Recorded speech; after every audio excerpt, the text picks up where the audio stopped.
आपका फिर से स्वागत है पार्ट 3 पर। म्यूचुअल फंड कैसे काम करता है, इसके बारे में जानने के लिए कुछ अन्य बातें। म्यूचुअल फंड निवेशकों के पैसे को एकत्रित करते हैं और योजना के निवेश उद्देश्य के अनुसार ऐसे पैसे को प्रतिभूतियों की एक टोकरी में निवेश करते हैं।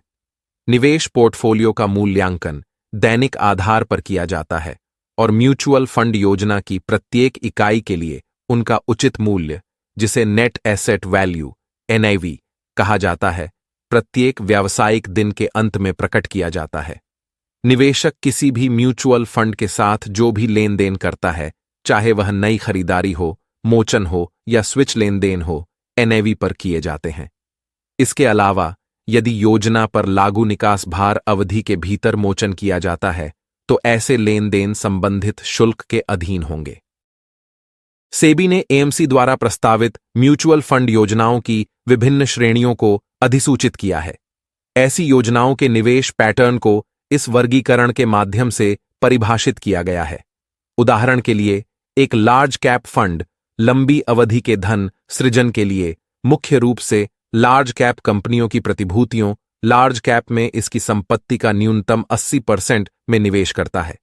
इसी तरह एक लिक्विड फंड 91 दिनों तक की परिपक्वता अवधि के साथ आरण और मुद्रा बाजार प्रतिभूतियों में निवेश करता है।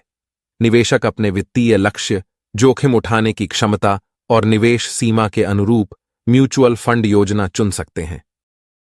सेबी ने निवेशकों के हितों की रक्षा के लिए म्यूचुअल फंड योजनाओं के लिए कुल व्यय अनुपात TER की एक सीमा निर्धारित की है। कुल खर्च निर्दिष्ट सीमा से अधिक नहीं होना चाहिए। यदि किसी निवेशक ने प्रत्यक्ष योजनाओं में निवेश किया है तो ऐसी योजनाओं पर वितरण व्यय नहीं लगाया जाता है। वितरण व्यय की सीमा तक प्रत्यक्ष योजनाओं का कुल खर्च नियमित योजनाओं की तुलना में कम होगा। अब जब म्यूचुअल फंड निवेश की कार्यप्रणाली स्पष्ट हो गई है तो आप आज ही निवेश शुरू करने पर विचार कर सकते हैं। Mutual fund cut off time के बारे में जानें। म्यूचुअल फंड लेनदेन में लेनदेन और धन की प्राप्ति का समय लागू शुद्ध संपत्ति मूल्य NAV को प्रभावित करता है। परिचालन प्रक्रियाओं में एक रूपता लाने के लिए सेबी, भारतीय प्रतिभूति और विनिमय बोर्ड ने सभी म्यूचुअल फंड हाउसों में म्यूचुअल फंड लेनदेन के लिए कट ऑफ समय निर्धारित किया है। इसलिए यदि फंड हाउस को कट ऑफ समय से पहले लेनदेन फंड प्राप्त होता है तो म्यूचुअल फंड लेनदेन को संबंधित योजना के प्रचलित NAV के आधार पर संसाधित किया जाता है। इससे पहले सेबी ने कट ऑफ समय से पहले निवेश लेनदेन की प्राप्ति के आधार पर निवेश लेनदेन के प्रसंस्करण की अनुमति दी थी।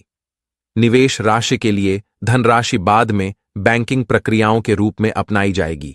हालांकि फंड हाउस को निवेश लेनदेन को संसाधित करने के लिए म्यूचुअल फंड के लिए निर्धारित कट ऑफ समय से पहले निवेश राशि प्राप्त करनी होगी।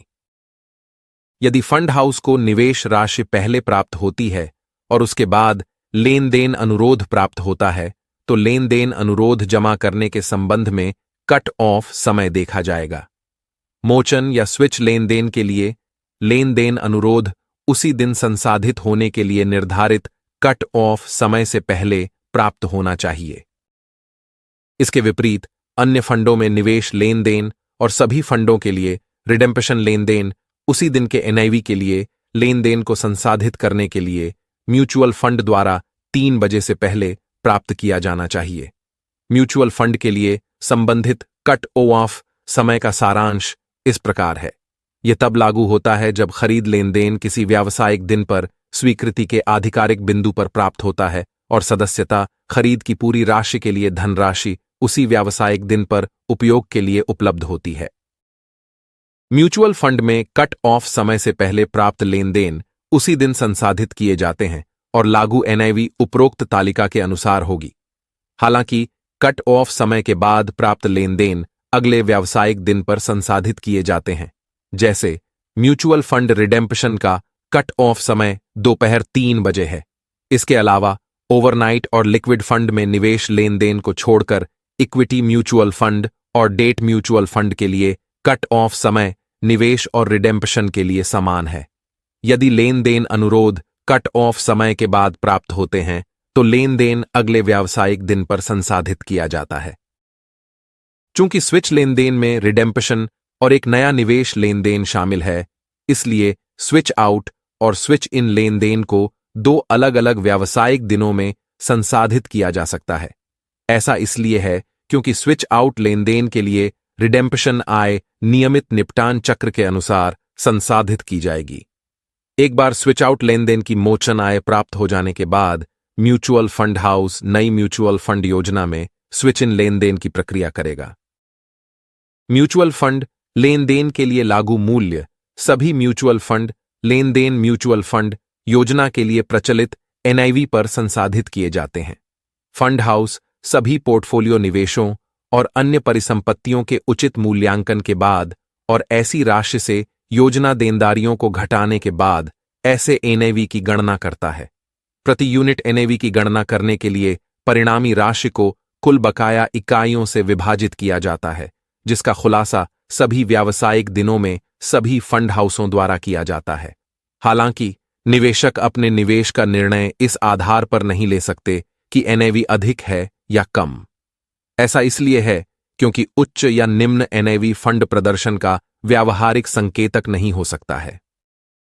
एक बार कट ऑफ समय की शर्त पूरी हो जाने के बाद म्यूचुअल फंड लेन देन को निवेश मोचन स्विच के लिए संसाधित किया जाता है। लेन देन उस कारोबारी दिन के लिए प्रचलित एनआईवी नेट एसेट वैल्यू पर होता है, ओवरनाइट और लिक्विड फंड में निवेश लेन देन को छोड़कर, जिसमें पिछले दिन के लिए लागू एनआईवी कट ऑफ समय से पहले प्राप्त फंड के लिए लागू किया जाता है। फंड हाउस बाजार मूल्य पर सभी योजना संपत्तियों और देनदारियों का मूल्यांकन करके सेबी दिशा निर्देशों का पालन करते हुए एनआईवी की गणना करते हैं। एक बार योजना पोर्टफोलियो का मूल्यांकन हो जाने के बाद प्रति यूनिट एनआईवी निकालने के लिए कुल मूल्यांकन को कुल जारी इकाइयों से विभाजित किया जाता है। दशमलव के 4 स्थानों तक गणना की गई ऐसी एनआईवी को सभी म्यूचुअल फंड योजनाओं के लिए प्रतिदिन सार्वजनिक किया जाना चाहिए। चूंकि लेन देन को संसाधित करने के लिए एनआईवी प्रयोज्यता निर्धारित करने के लिए कट ऑफ समय महत्वपूर्ण है, ऐसे समय को जानने से निवेशकों को यह सुनिश्चित करने में मदद मिल सकती है कि लेन देन उसी दिन संसाधित किया जाता है जिस दिन लेन देन अनुरोध किया गया था। हालांकि कभी कभी प्रसंस्करण में देरी निवेशक के नियंत्रण से परे धन हस्तांतरण में बैंकिंग देरी के कारण हो सकती है। समय पर प्रसंस्करण सुनिश्चित करने के लिए कट ऑफ समय से पहले लेन देन के लिए अनुरोध करने के लिए सभी संभव प्रयास करना समझदारी है। Cut off timing mutual fund लेन देन के लिए एनआईवी प्रयोज्यता का एक आवश्यक निर्धारक है। लेन देन संसाधित होने के बाद निवेशक म्यूचुअल फंड लेन देन से प्राप्त लेन देन विवरण से संबंधित एनआईवी प्रयोज्यता की पुष्टि कर सकते हैं। अस्वीकरण: ऊपर दी गई जानकारी केवल सामान्य सूचना उद्देश्यों के लिए शामिल की गई है और यह संपूर्ण नहीं है और कानूनी या कर सलाह नहीं है। कर परिणामों की व्यक्तिगत प्रकृति को ध्यान में रखते हुए प्रत्येक निवेशक को योजना में उनकी भागीदारी से उत्पन्न होने वाले विशिष्ट कर निहितार्थों के संबंध में अपने कर सलाहकार से परामर्श करने की सलाह दी जाती है। म्यूचुअल फंड को आयकर लाभ एंड एम्प यूनिट धारक के लिए प्रचलित कर कानूनों वित्त बिल 2020 के अनुसार है।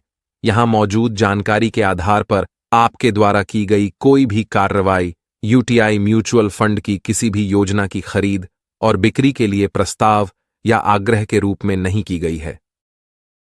कृपया कोई भी निर्णय लेने से पहले एसआईडी और एसआईए और केतु निफ्टी 50 स्टॉक्स के चैनल में दिए गए पूर्ण विवरण को ध्यान से सुनें और पढ़ें। जानकारी भरा वीडियो अच्छा लगा हो तो चैनल को सब्सक्राइब जरूर करें ताकि ऐसे ही वीडियो आपको मिलते रहे। धन्यवाद।